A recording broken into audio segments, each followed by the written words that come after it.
Assalamualaikum warahmatullahi wabarakatuh. Bubur ayam ditabur cakwe. Makannya pagi-pagi. Hei salam-salam Abang None. Kita jumpa lagi. Abang None, di episode kali ini kita akan membahas tentang satu seni budaya Betawi yang tumbuh dan berkembang di kalangan terbatas di daerah Kampung Tugu, Jakarta Utara. Nama kesenian tersebut adalah Keroncong Tugu. Asal muasal Keroncong Tugu menjadi bagian seni budaya Betawi adalah ketika 23 fam bangsa Portugis yang diungsikan oleh Belanda dari Malaka membentuk satu komunitas dan menciptakan hiburan sendiri untuk kalangan mereka karena mereka menjadi pengungsi di Kampung Tugu, Jakarta Utara. Namun, Keroncong Tugu ini justru dapat diterima oleh masyarakat Batavia sendiri, sehingga menjadi bagian dari seni budaya Betawi. Nama saya Guido Kuiko. Saya sekarang generasi keempat dari perkumpulan Keroncong Tugu yang ada di Jakarta Utara. Keroncong Tugu, kenapa disebut Keroncong Tugu? Dulu awalnya adalah orang tua kita, orang tua kami, keturunan Portugis di tahun 1661 itu diasingkan oleh pemerintah Belanda ke wilayah Tenggara Batavia ketika orang-orang keturunan Portugis itu dimerdekakan. Artinya mereka bebas dari pajak dan segala macam dan akan diberikan tanah, diberikan tempat oleh pemerintah Belanda. Ketika kita sudah menetap di Batavia Tenggara tahun 1661, kita di sana tidak mendapatkan yang namanya sebuah hiburan. Bagaimana caranya kita mendapatkan hiburan? Yaitu orang-orang tua kita di zaman dahulu itu membuat alat musik sendiri. Alat musik sendiri yang kita buat dari sebuah pohon batang besar, kemudian kita bentuk menyerupai gitar kecil dan kita bobok tengah-tengahnya itu dari kepala sampai batang itu sampai badannya dia itu semua kayu bulat. Nah, di situ kita tutup lagi dengan kayu, kita kasih lubang, baru kita kasih tali. Nah, disitulah baru kita mainkan dan suara yang keluar dari alat itu yang kita sebut macina, itu bunyinya cerang-cerang. Jadi orang-orang tetangga-tetangga kita yang orang-orang Betawi gitu yang tinggal berdampingan dengan orang-orang keturunan Portugis, mereka menyebutnya itu orang-orang Tugu lagi pada main cerang-cerong gitu, keroncong gitu kan. Tersebutlah nama keroncong di situ di awal-awal abad ke-18. Nah, ketika pemerintah Belanda itu ada acara, ada kegiatan apa segala macam itu kadang suka mengundang kita untuk tampil di acara jamuan makan malam ataupun acara kenegaraan. Di samping itu juga kita punya tradisi sendiri. Tradisi yang kita punya adalah misalnya orang Tugu ini nikah gitu kan. Dia perlu hiburan. Orang-orang Tugu semua yang membuat alat musik itu yang bisa bermain alat musik, mereka memainkannya dengan menghibur orang lain. Kemudian ketika ada panen raya pun demikian juga. Panen raya itu kita dulu punya sawah banyak di wilayah Kampung Tugu. Sekarang di situ kita panen raya dan kita bermain musik itu di atas perahu, ada kali di belakang itu Kali Candrabaga. Dan kita di situ mulai bermain dan orang-orang banyak yang melihat kita karena kita di situ adalah sebagai tuan tanah yang pemilik sawah itu sendiri. Awal muasal Keroncong Tugu berdiri itu di tahun 1925. Ketika seorang keturunan Portugis asal Kampung Tugu itu bernama Joseph Kuiko, dia membangun sebuah perkumpulan orkes keroncong di Tugu dengan nama Orkes Pusaka Keroncong Moresco Tugu, ejaan lama Orkes Pusaka Keroncong Moresco Toegue gitu ya, Anno 1661. Anno 1661 itu artinya Anno itu adalah tahun 1661.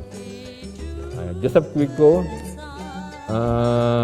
menjalankan roda kepemimpinan itu di tahun 1925 sampai tahun 1935. Karena Joseph dia sibuk dengan bisnis dagangnya karena istrinya adalah seorang dari Chinese, jadi dia serahkan kepemimpinannya itu kepada adiknya Jacobus Kuiko di tahun 1935 sampai tahun 1978. Sempat vakum sekitar 20 tahun di tahun 1950 sampai tahun 70 karena Kampung Tugu yang kebanyakan orang menyebutnya Kampung Serani itu dianggap oleh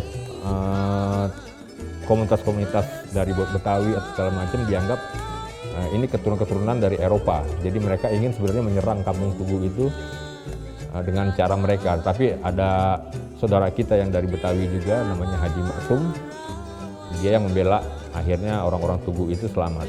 Tetapi orang-orang Tugu yang hijrah dari Kampung Tugu di tahun 1950 itu mereka banyak yang lari ke Irian Jaya, banyak lari ke Papua Barat, banyak lari juga ke Belanda. Hingga saat ini, grup musik Keroncong Tugu telah menelurkan banyak album di kalangan komunitas mereka sendiri. Namun, Keroncong Tugu ini juga dinikmati berbagai pihak, bahkan sering tampil di acara kenegaraan untuk menerima tamu dari bangsa Portugal.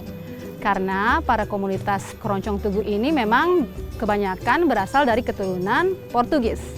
Nah, ketika Indonesia sudah merdeka dan pada saat tahun 1970 itu Gubernur Ali Sadikin meninjau langsung Kampung Tugu dan menginstruksikan kepada orang-orang Tugu bahwa Kampung Tugu harus diangkat lagi kembali keberadaannya. Artinya budaya apa saja yang ada di Kampung Tugu itu tolong dipromosikan kembali gitu. Akhirnya kita membentuk lagi, memanggil lagi saudara kita untuk kembali bermain musik keroncong di tahun 1970 dan kemudian UNESCO World Music pada saat itu di hari jadi yang ke-30 memberikan sponsor kepada kita untuk membuat sebuah album rekaman Keroncong Tugu.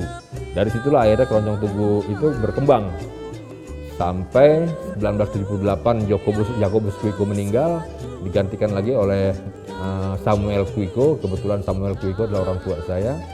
Dari 1978 ke tahun 2006 dan beliau meninggal di tahun 2006. Nah, 2006 itu saya pegang karena saya berdiri sebagai wakil pada saat itu dan akhirnya saya melatih saudara-saudara yang lain untuk terus menjalankan roda pelestarian Keroncong Tugu, keroncong versi Tugu yang mungkin berbeda dengan aliran-aliran musik keroncong yang ada di Indonesia. Karena apa? Karena memang asal muasal musik keroncong itu memang berasal kebanyakan orang menyebutnya dari Kampung Tugu. Tetapi sebenarnya di Kampung Tugu sendiri itu kita tidak menyebut keroncong ya, kita menyebutnya musika di Tugu, artinya musik dari Kampung Tugu. Yang menyebut keroncong itu adalah orang-orang di sekitar sekeliling kita yang notabene mereka adalah warga pribumi atau bisa kita sebut warga Betawi gitu. Mereka lah yang menyebut bahwa musik Tugu itu adalah keroncong dari sebuah alat macina yang menghasilkan suara cerang-cerang. Nah, setelah tahun 2006 orang tua saya meninggal, Samuel Kuiko, kemudian saya kembangkan lagi Keroncong Tugu itu dengan kekasannya, ciri khasnya Kampung Tugu. Beginilah Keroncong Tugu dan saya sudah membuat satu album rekaman lagi di tahun 2013 dan bersyukur dari album rekaman itu juga banyak lagi orang mengenal Keroncong Tugu itu apa, bagaimana dan apa seperti apa begitu, dan ya bersyukurlah karena akhirnya Keroncong Tugu dapat diterima di kalangan milenial ataupun kalangan orang yang pemerhati budaya keroncong terutama. Di bawah kepemimpinan saya di Keroncong Tugu ini, Keroncong Tugu tidak pernah saya rubah sedikit pun, baik cara bermainnya bagaimana, lagu-lagunya pun bagaimana, sampai akhirnya saya dianggap sebagai orang paling kuat gitu mempertahankan yang namanya budaya Keroncong Tugu. Karena apa? Karena saya sendiri pun sebenarnya orang musik. Saya main band juga, saya main dangdut juga, tapi setelah saya dengar Keroncong Tugu, ternyata Keroncong Tugu itu punya pakem tersendiri dan berbeda dengan keroncong-keroncong yang berkembang setelah Tugu itu ada. Jadi perjalanan keroncong sebenarnya itu bermula dari Kampung Tugu, kemudian banyak orang-orang pribumi Betawi yang dari Kemayoran, yang dari Gambir, yang dari Pasar Baru, mereka suka datang main ke Tugu gitu ya. Termasuk orang-orang keturunan Belanda pada saat itu juga pada main ke Tugu. Karena apa? Karena mendengar ada sebuah permainan kecil di Kampung Tugu ini, yaitu permainan musik yang hanya dimainkan oleh 3 atau 4 orang. Kemudian mereka ingin ikut bergabung gitu, membawa biola, membawa apa saja yang mereka punya, akordion apa segala macam. Bahkan Keroncong Tugu itu punya rebana. Itu yang saya saya juga sampai sekarang juga masih agak abu-abu gitu ya. Dari mana datangnya rebana gitu, sehingga rebana itu menjadi sebuah ikon di Keroncong Tugu. Kalau saya bisa tebak ya mungkin pada saat zaman dulu itu ada mungkin saudara kita dari tetangga sebelah atau bagaimana ketika mereka pulang dari habis pengajian atau acara-acara latihan qasidah atau apa tuh main ke Tugu bawa rebana gitu kan. Itu yang saya pikir nggak mungkin ada rebana di Kampung Tugu. Karena apa? Karena itu bukan alat Eropa. Alat Eropa itu ada kontrabas, ada cello, ada biola, yang semuanya adalah buatan dari Eropa gitu ya. Tapi tiba-tiba ada sebuah rebana yang sampai sekarang kita pakai dan menjadi sebuah ikon di Kampung Tugu, bahwa keroncong yang memakai rebana itu cuma keroncong Tugu aja. Selain keroncong Tugu nggak ada yang pakai rebana. Itu yang ada.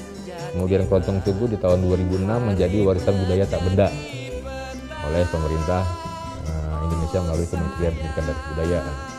Disitulah saya mulai terus mengangkat keroncong Tugu itu dan melatih kembali anak-anak yang junior yang masih SMP, yang masih baru-baru itu kita latih di setiap hari Selasa malam untuk kita kenalkan dan kita rawat keroncong Tugu itu secara baik dan menjadi sebuah kearifan lokal di Kampung Tugu agar tidak terpengaruh oleh unsur-unsur musik yang sedang berkembang di zaman modern seperti ini.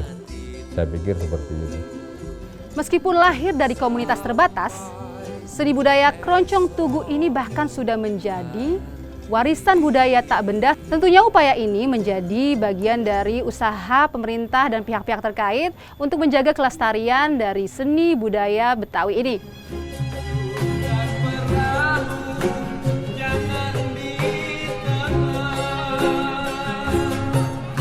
Salam hormat untuk rekan-rekan Keroncong Tugu. Saya sudah menyaksikan terjadi regenerasi juga di sana, di kawasan Tugu, Jakarta Utara. Kami ingin tetap terjaga originalitas produk-produk Keroncong Tugu dan semoga kita bisa bersama-sama terus berkarya dan dapat diperkenalkan kepada masyarakat luas tentang kayanya kesenian di Kota Jakarta. Salam hormat kepada rekan-rekan sekalian Keroncong Tugu. Selamat berkarya. Salah satu jenis kesenian yang paling ditunggu-tunggu oleh masyarakat luar negeri, khususnya di Eropa yaitu di Belanda, adalah keroncong. Pada tahun lalu, tepatnya di tahun 2019-2020, Keroncong Tugu adalah peserta dari Indonesia.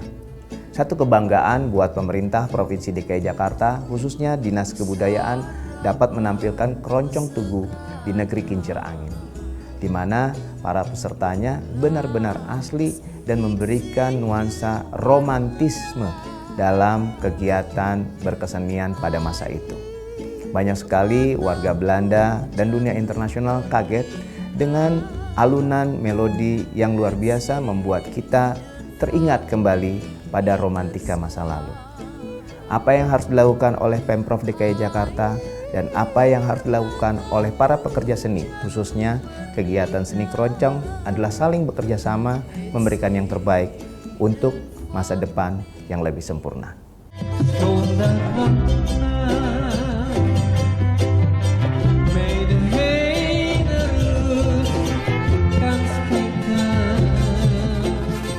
Jadi saya tetap menjaga keaslian keroncong karena Keroncong Tugu. Karena apa? Karena memang begitulah Keroncong Tugu apa adanya gitu. Jadi saya nggak mau sama sekali merubah ini warisan saya harus rubah begini segala macam. Itu bukan kapasitas saya, walaupun saya mampu untuk melakukan itu. Dan rasanya saya akan disalahkan oleh 3 generasi sebelumnya, Joseph Kuiko, Jakobus Kuiko, Samuel Kuiko. Ketika saya rubah di generasi saya, maka hancurlah Keroncong Tugu. Nah, itu yang saya khawatirkan. Makanya saya pertahankan sampai sekarang. Hanya dengan cara apa saya bisa menjaga Keroncong Tugu ini supaya tetap lestari adalah bagaimana anggota saya, ponakan-ponakan saya, cucu-cucu saya yang ada di Kampung Tugu itu, saya latih benar-benar dia adalah seorang pemain musik. Bukan hanya sekedar dia bisa musik, tetapi mereka jago main cello, mereka bisa main melodi, mereka bisa main kontrabas. dan akhirnya mereka profesional begitu kan. Nah itulah yang saya kemas, walaupun keroncong tugu sebenarnya juga bukan sebuah keroncong yang wah begitu, enggak. Kita kalau dibandingkan dengan keroncong-keroncong Jawa yang sekarang yang mereka memainkan dengan gaya mereka sendiri luar biasa. Keroncong tugu jauh kemana-mana gitu. Menangnya kita di apa? Di sejarah. Itu saja yang mungkin dapat saya sampaikan. Keroncong tugu ini benar-benar menarik banget. Ya. Sampai sekarang, gimana kita ini sebagai anak-anak milenial nih, ya, maksudnya aneh juga pengen ngikut gitu sebagai anak milenial gitu.